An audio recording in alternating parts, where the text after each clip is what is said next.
इसलिए प्रारंभ में वो जब आता है, वो शिष्य उपनिषद की बात कह रहा हूं मैं, तो जिज्ञासु होता है।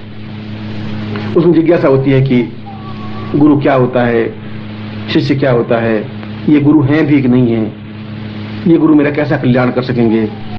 चलो एक बार टेस्ट कर लेते हैं, गुरुदेव मेरा व्यापार नहीं चल रहा है, तो आप मेरा व्यापार बढ़ा के देखिए।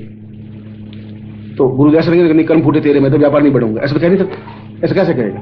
क्यों चरण छुए या 5 रुपए रखें, करो अच्छे आशीर्वाद है, सब ठीक हो जाएगा, ऐसे ही कहेगा गुरु। माँ बाप को तुम आशीर्वाद मांगो, माँ बाप भी ऐसा कहेंगे, चलते बच्चे ठीक हो जाएंगे। अब उसके बाद महीने भर फिर आता है, तो आपने कहा व्यापार में दुगना हो जाएगा, वही वैसा वैसा। तो मैंने तुम्हें कब कहा था दुगना हो जाएगा? मैं तुम्हें गाली भी नहीं दे सकता था, मगर तुम्हारे मेरे बीच में कोई संपर्क भी नहीं बना। तुम चरण छूओगे, मैं आशीर्वाद दूंगा। ये बिल्कुल तटस्थ बात कह रहा हूं, जो कि कड़वी बात है, जो तुम्हें मुझे नहीं कहनी चाहिए। मगर मैं तुम्हें अंधेरा की पट्टी बांध करके घुमाना नहीं चाहता। अगर मैं शिष्य बनाना चाहता हूं तो तुम्हें मालूम होना चाहिए शिष्य तो क्या है, वहां पहुंचाना चाहता हूं। क्यों गुरु को प्रेमी कहा है और क्यों शिष्य को प्रेमिका कहा है, कारण क्या है? इसलिए सबसे पहले जिज्ञासु होता है, उसके मन में कई तर्क वितर्क पैदा होते हैं। ये मंत्र है भी कि नहीं, इस पत्रिका में लिखे हुए सब सही भी है कि नहीं, होता भी है कि नहीं, आज तक तो हमने देखा नहीं गुरु जी। ये देखो 600 रुपये लक्ष्मी मंत्र की, मतलब 100 माला तो फेर ली, हुआ तो कुछ नहीं गुरु जी, लक्ष्मी सामने आई नहीं।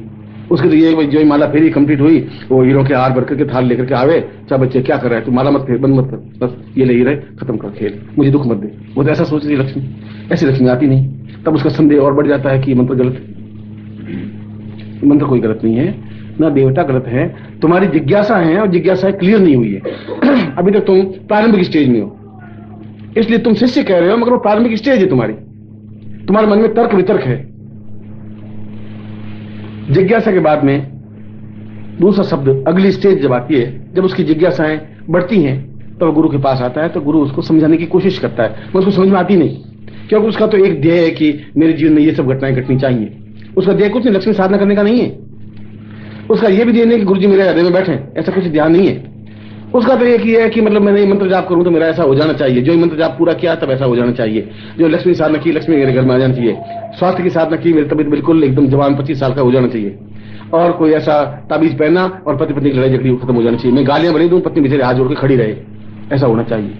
अब 1993 में तो ऐसा होगा नहीं, पत्नी भी तमके सामने खड़ी होगी, जब तुम खड़े होंगे तो वो बेचारी खड़ी होगी सामने। अब वो तो है नहीं कि आज से 100 साल पहले वो पतिव्रता कर नीचे की हुई खड़ी रहे कि हाँ पतिदेव आप चाहे शराब पियो चाहे कुछ भी करो, मैं तो पतिव्रता हूं, मैं बोलूंगी नहीं।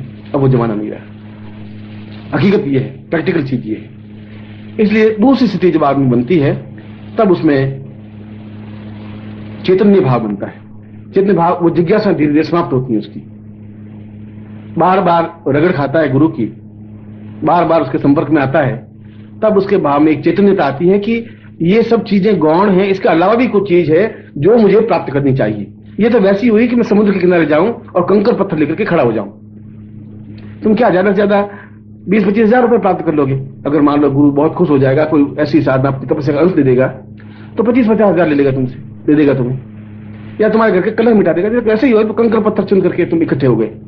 और समस्याएं, जहां तक प्रश्न है, मैं तुम्हें चैलेंज देता हूं, मैं तो सबसे देता हूं कि 1 महीने का टाइम भी देता हूं कि कोई ऐसा व्यक्ति पढ़ के लाओ जिसको कोई तनाव, टेंस नहीं हो, कोई समस्या हो ही नहीं।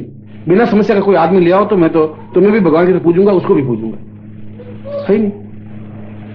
क्योंकि अगर तुम कोई समस्या नहीं करना चाहते, तुम्हारा पड़ोसी ने जिंदा नहीं रहने देगा, वो कोई उनको समस्या तेरे घर पत्थर फेंकेगा तो समस्या पैदा कर देगा। कुछ दिन पानी गिराएगा, ऊपर वाला नीचे पानी गिराएगा, कुछ हेडेक होगा, नहीं तो गवर्नमेंट तो अफसर है वो तुम्हारी हेडेक पैदा करेगा, समस्या पैदा होगी। यह युग ही समस्याओं का है। इस समस्याओं के लिए तुम गुरु के पास में आते हो, तो तुम्हारा एक जिज्ञासु भाव हुआ जिसमें तुम गुरु शिष्य का संबंध नहीं बना। जब चैतन्यता आती है तो सोचते हैं ये सब जरूरी है।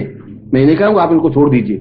कई लोग कहते हैं गुरु जी मैं सब घर छोड़ना चाहता हूं, अब मैं छोड़ने से कुछ नहीं होगा, ये तो कायरता है, पलायन है।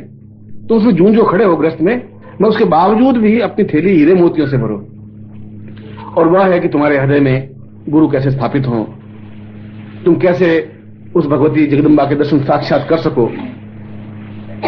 अगर तुम्हारे मन में यह है कि मैं जगदम्बा की साक्षात इसलिए करना चाहता हूं कि जगदम्बा मुझे 5 करोड़ रुपए दे दे, तो 5 करोड़ वर्ष तक भी जगदम्बा तुम्हें दर्शन नहीं दे सकती।